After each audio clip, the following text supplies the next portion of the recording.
find my time and It's a thing. I know, but I just heard Can everyone hear me? Yes, ma'am. All right. Welcome to the 8th annual storytelling. This is my second time telling Granny Shores story, so y'all have to bear with me. Granny Shores lived during a turbulent time of our history, and I put together a little list because I can't remember the dates. So, and several of these things you're going to hear about later. Killing Rock Massacre in 1892, Granny was 25 years old. Todd Hall was hanged, of course, in 1892. She was 25. Doc Taylor was hanged, or some people said he hanged. She was 26. Clifton Branham, the last white man hung in Wise County. She was 36. Brenda Jack Mullins, my great-great-grandfather, who ended up in the New York prison for counterfeiting. He put too much silver in his coins, more than the government did. That's what got him caught. And he lived on Bow Camp for a little while. Then he moved to Dixon County. But she was 46 at that age. Leonard Woods, the black man lynched on Pine Mountain, she was 60. Edith Maxwell, the slipper slayer, who lived where the historical society is now, and she fished in the Pound River. She was 68. Dr. Lawrence Haddon, the doctor on horseback, it was told that he went to administer to the sick and a big storm came up. On his way back, he froze to his horse. His eyelids froze together, and he suffered. He ended up almost blind. He was an Englishman. He came from England. She was 69. And of course, Granny died in 1945. But if she had written a story or a book, what tale she could have told. As Linda said, we had the mural on Main Street. And when artist Lacey Hale from Whitesburg designed that mural, she asked for help from the community to paint the squares on the quilt. My square is the closest to Granny's hand holding the baby. But that's not the only connection I have to Granny Shores. She delivered my mother September 10th, 1921. So I thought somebody needs to tell Granny Shores' story. So in order to do that, instead of me standing here telling you about her, I'm going to step into her shoes and let her tell you her story. All right.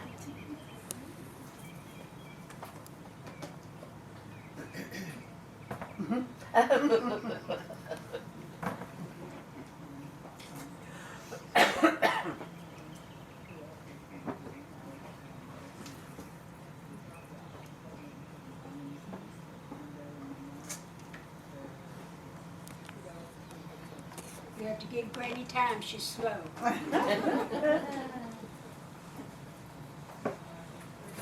And she's not had these shoes on in 2 years.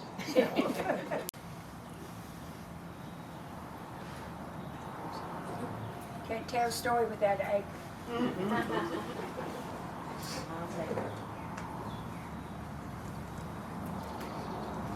And of course my pipe.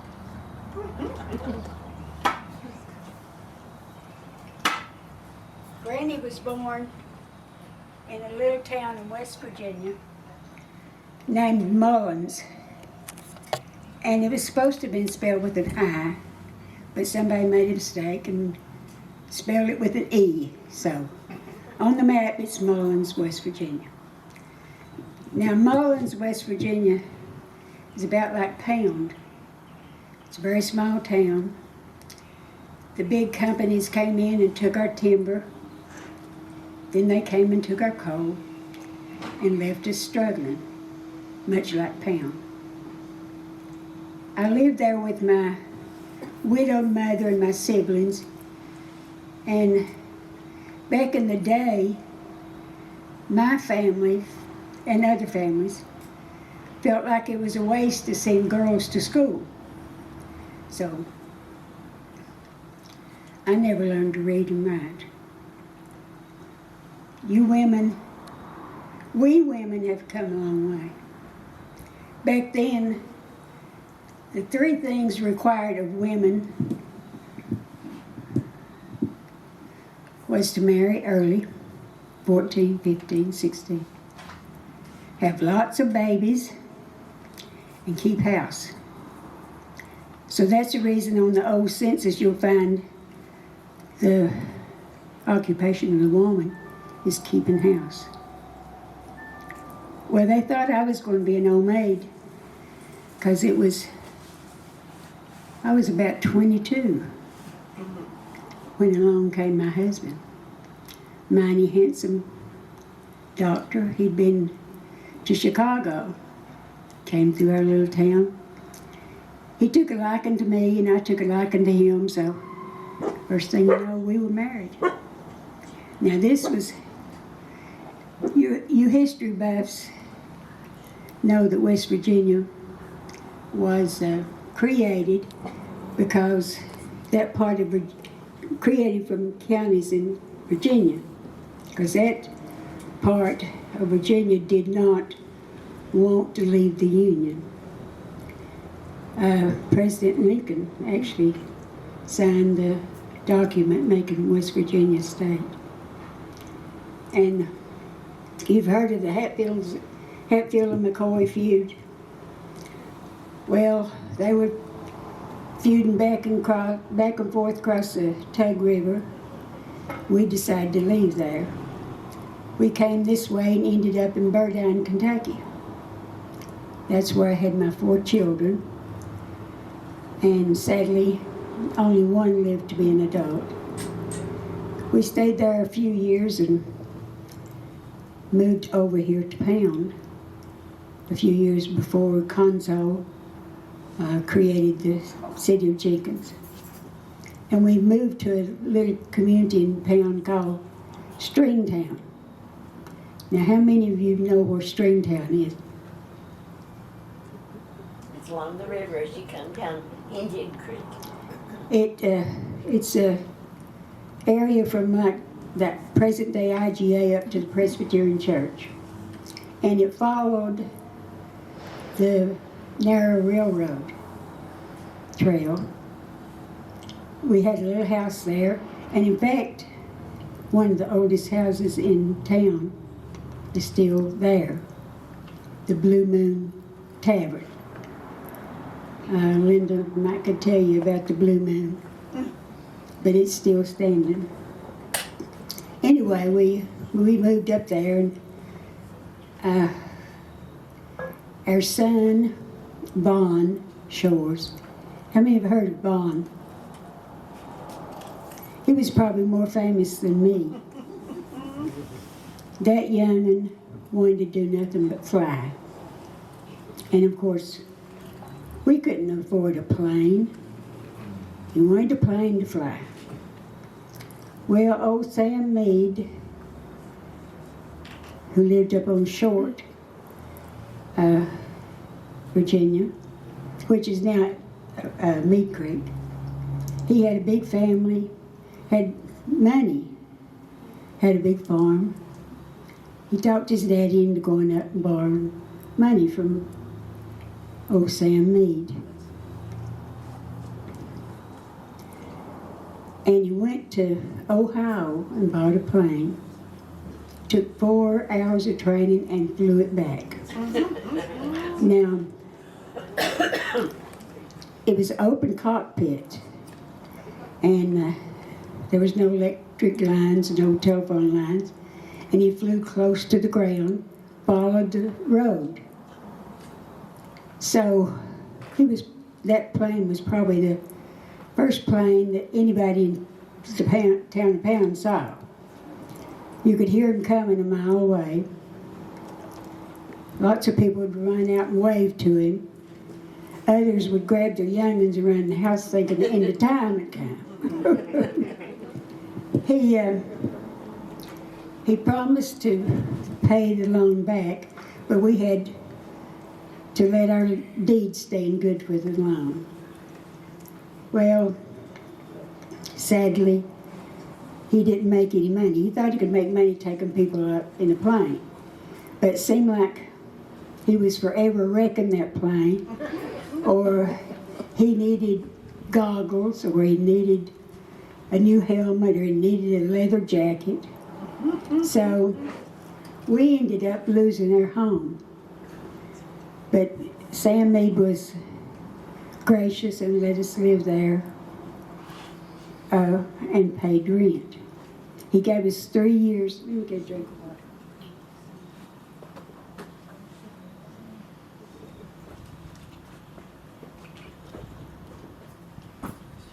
He gave us 3 years to pay back the loan.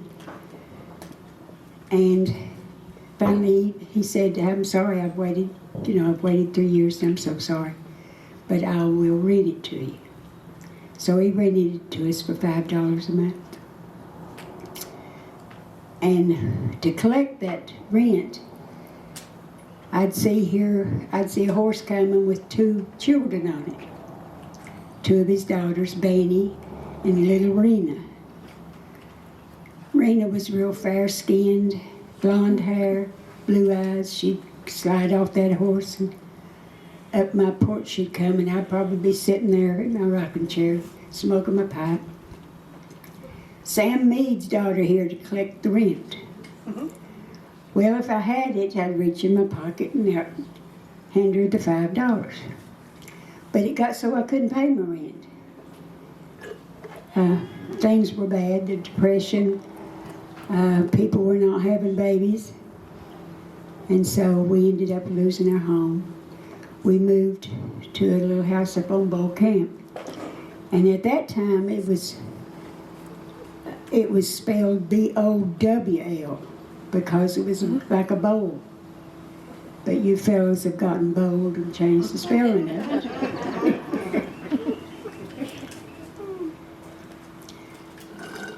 Mullins Shores often landed his plane over here in the Pound Bottom. That's where all those houses are.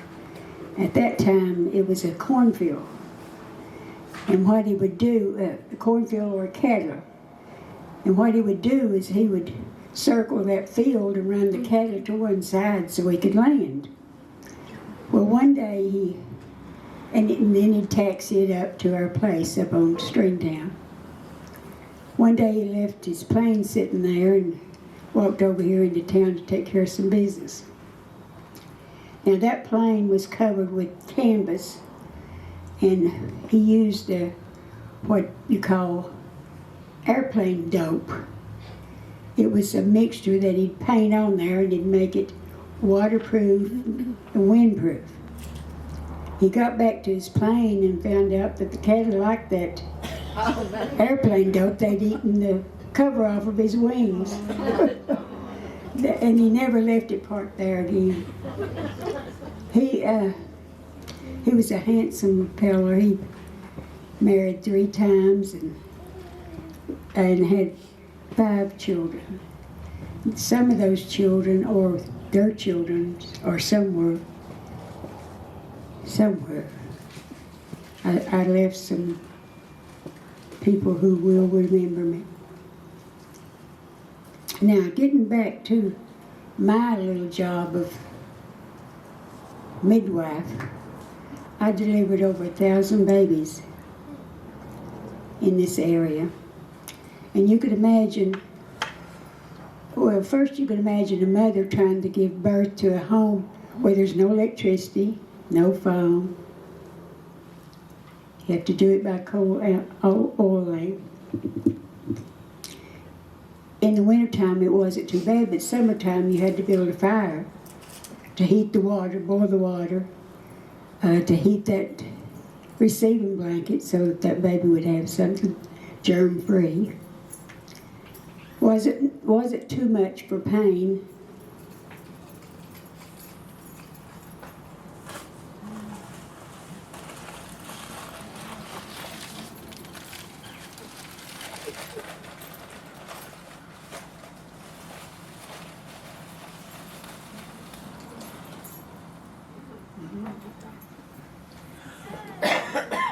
Except maybe a little hot toddy.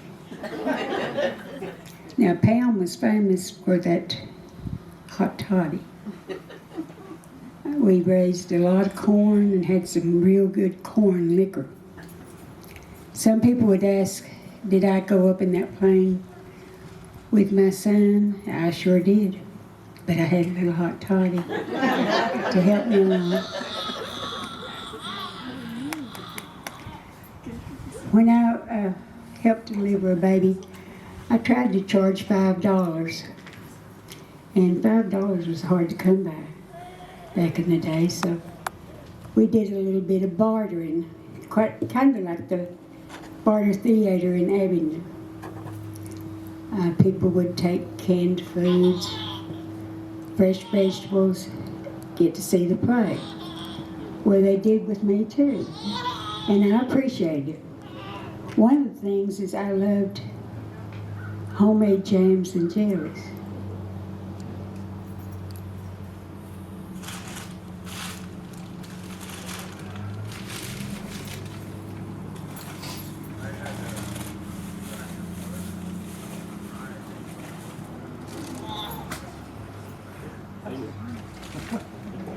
How many knows about autumn olive? It's hard to get rid of, isn't it? You know, that stuff came over here from China in 1830. We had it back when I was delivering babies. But like kudzu, you know, you can eat kudzu. You can also make delicious jam from autumn olive berries. I brought a couple, and I'm going to pass around and let y'all have a little taste of this stuff. It's good.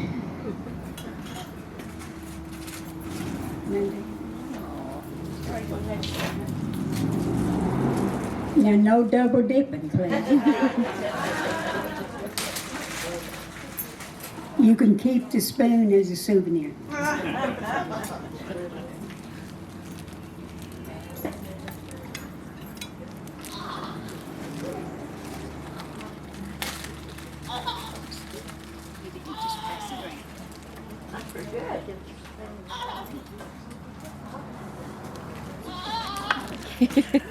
Thank you, though. That's good, Granny. It has a unique flavor. Now, one of the things that I really enjoyed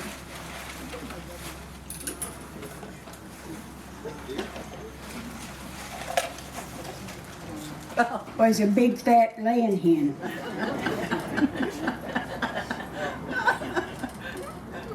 Who's going to hold on to my laying hen and not let her get away? I'll take her home and fatten her up.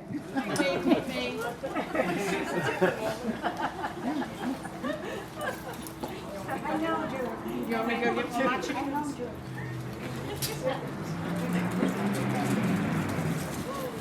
Got a little sparkle to it, doesn't it?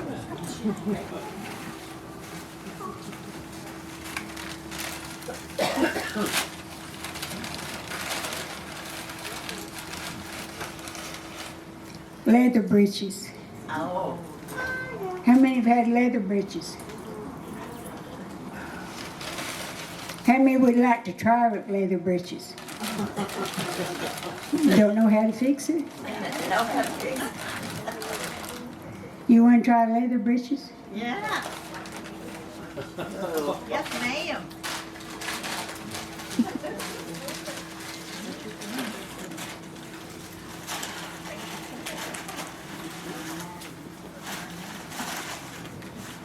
In addition to this apron that I bartered, pillowcases, homemade pillowcases.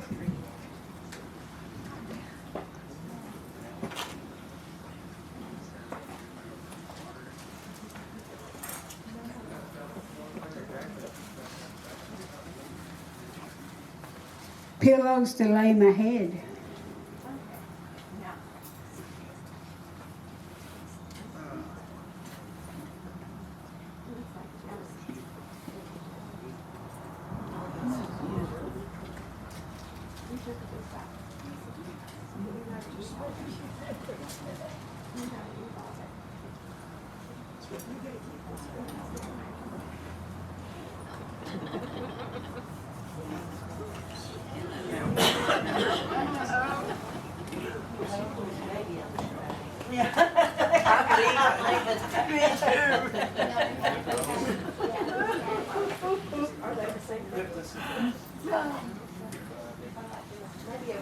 And a nice little bag to carry my goodies.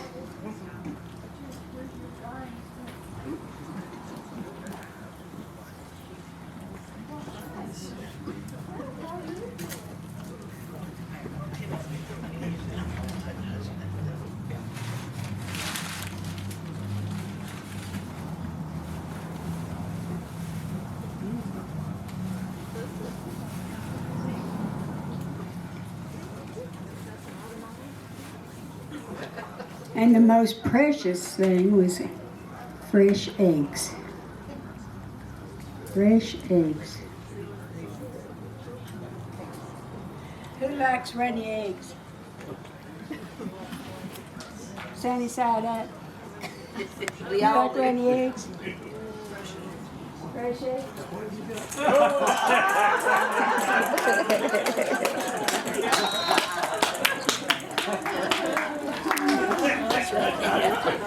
They're runny all right. They run away from it. Runny. Let's put them in the bag. You gonna put them in there? Good for supper. You could.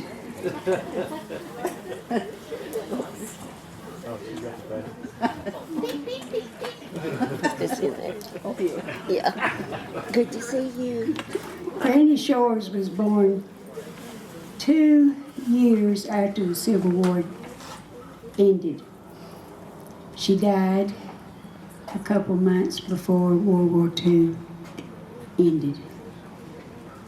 She outlived her husband by about 12 years. Her only son, Bon, outlived Granny by 10. And no, he didn't die in a plane crash. He was fishing and drowned off the coast of Florida. For many years, our graves were marked by old field stones, and this real good group stepped forward. A group I'm associated with, Historical Society of the Pound. They stepped forward and bought headstones for our graves. So they're marked. We're buried on Bow Camp. Me, my husband, and my son, Bon. Like many of our ancestors, I had a hard scrabble life. I came into this earth owning nothing and left owning nothing. But I left behind at least 1,000 babies. And I'm proud of that. I even got my picture, though I never got to see it, on this magazine, Jack Tales. And that's how the mural was designed, using this picture. I thank you for listening to my story. I had a good life. Left behind some good people. Thank you very much.